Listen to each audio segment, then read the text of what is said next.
Charlie. Thank you to the organisers of this event today. Thank you to all of you for attending this discussion. I'm just going to lay out a few facts about the United Kingdom that I think will answer some of Charlie's questions. Why are we experiencing a political realignment, a historic moment in British politics that will, at the next general election, deliver a reform government led by Nigel Farage?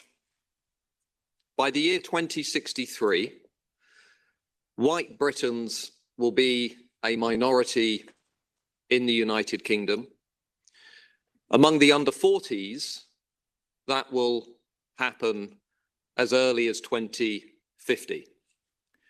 By the year 2079, people born outside of the United Kingdom and their immediate descendants will represent a majority in the entire United Kingdom.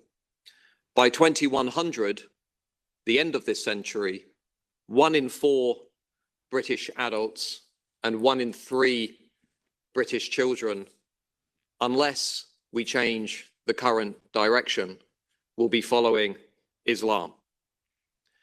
Today, in 2,000 schools in the United Kingdom, a majority of children do not speak English as their main language. Across the United Kingdom, 1 million people, according to the census, do not speak English. Mohammed is the most popular name among children. All of these things give you the answer as to why British politics is in a state of flux. We have an immigration demographic crisis which nobody in Westminster is responding to. And that crisis has 2 key pillars. The first is the illegal migration crisis. According to the Pew Research Centre, we have an estimated 1.2 million illegal migrants operating in the United Kingdom, living and working in the UK today. They are being joined by nearly 200,000 additional illegal migrants arriving on the small boats crossing the Channel from France. Once they have entered the country illegally, they are then being distributed, dispersed by the Labour government. They are being put into the heart of our local communities, next to families, next to schools, next to synagogues, next to children. We don't know who they are. We don't know where they come from. We don't know what they believe. The cost of that dispersal is £5.7 million every day to the British taxpayer. If current trends continue, by the time of the next general election, another 181,000 illegal migrants will enter the UK illegally.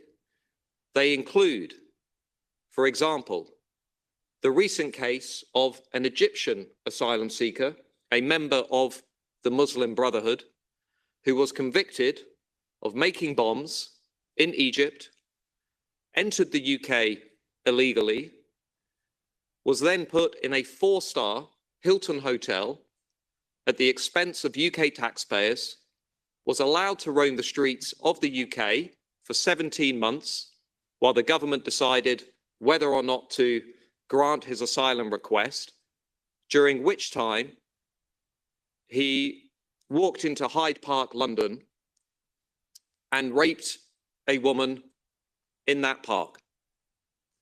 I could sit here and give you 100 similar cases to that. The illegal migration crisis is making a mockery of the United Kingdom's claim to be a self-governing, independent sovereign nation, and it is breaking the social contract between citizens and their democratically elected politicians in Westminster. It is being compounded by the legal migration crisis, which began with Tony Blair in 1997 and was then accelerated by the so-called Conservative Party. Most recently, under Boris Johnson, mass immigration, mass uncontrolled immigration was put on steroids. From 2021, nearly 4 million legal migrants entered the UK under Boris Johnson's liberalisation strategy. 80% of all of that migration came from outside of Europe. 80% from Nigeria, China, Uzbekistan, India, Pakistan. It has fundamentally reshaped the country with no democratic mandate. Nobody voted for that. Nobody asked for that. It was not in any party manifesto. In fact, Boris Johnson promised the opposite in 2019 when he said he would lower the overall numbers. And he did the opposite. To give you a sense of the scale of demographic change in the United Kingdom, I'll give you one fact. In every single year since 1997, in each single year since 1997, there has been more immigration into the UK than there was during the entire period between the Anglo-Saxons in the 5th century and the end of the Second World War. In other words, there was more immigration in each year since Tony Blair came to power, including under the Conservatives, than there was during 1,500 years that separated the Anglo-Saxons from Winston Churchill. That is the scale of change we are witnessing. We have seen more immigration into the UK in the last 4 years than we have seen since records began in 1701. Again, nobody voted for this. Nobody asked for this. The Westminster class will say it's making us richer. It's making us stronger. The evidence on the economics of immigration is now clear. From Finland to Denmark to the Netherlands, and even now the United Kingdom, the Office for Budget Responsibility all say the same thing.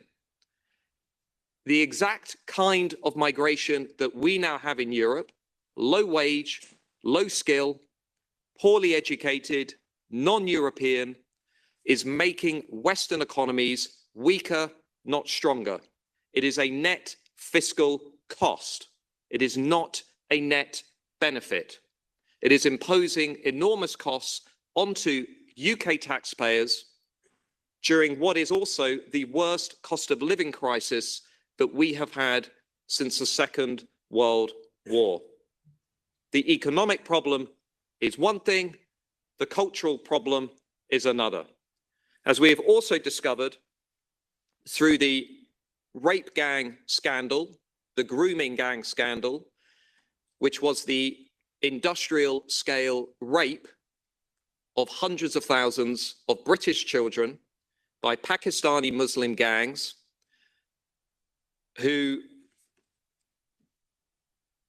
got children addicted to heroin and alcohol and trafficked them from one town to another from the 1960s onwards. An estimated close to 1 million children were sexually abused and raped in this way. And politicians in Westminster said it was Islamophobic to suggest that that scandal was happening.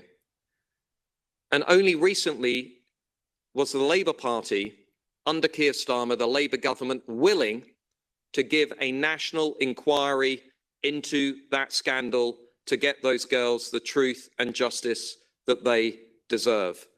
That is a symbol of the cultural problem that we have imported into the United Kingdom. It is not only an economic problem. We have imported cultures that are diametrically opposed to the traditions, the values, and the way of life that has traditionally held our country together. The reason millions of people are voting for the Reform Party, which is currently on 35% of the vote, the reason hundreds of thousands of people are marching in the streets, and the reason millions of people are raising the Union and St. George's flag across the United Kingdom as part of a spontaneous protest against their government, one of the most significant protests that my country has seen in many years, is because of the immigration crisis, which raises the obvious question, how do you fix it? How you fix it is you announce an immediate end to mass uncontrolled immigration. The United Kingdom will leave the European Convention on Human Rights. The United Kingdom will repeal Tony Blair's Human Rights Act, which entrenches the ECHR into domestic law. The United Kingdom will move to detain and deport anybody who enters the United Kingdom illegally, processing them offshore, not putting them next to British families, British children, British synagogues, British churches, in the heart of our communities. And the United Kingdom will establish the principle of national preference, namely putting the tax-paying, hard-working, law-abiding majority of British people first. That is what will happen over the next 5 years because of the failure of the Westminster class to actually deliver on the promises it has made to its own people. And while we are doing that, as you may have read over the last 2 weeks in Britain, we will dramatically reshape and reform legal immigration. You will no longer be able to stay in the United Kingdom indefinitely.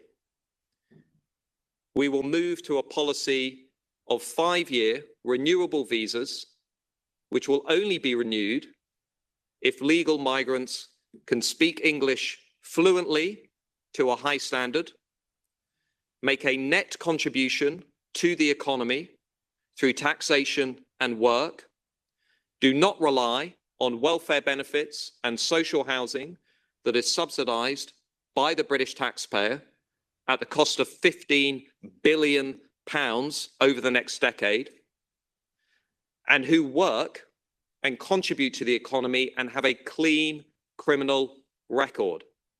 The legal migration regime will be completely reshaped.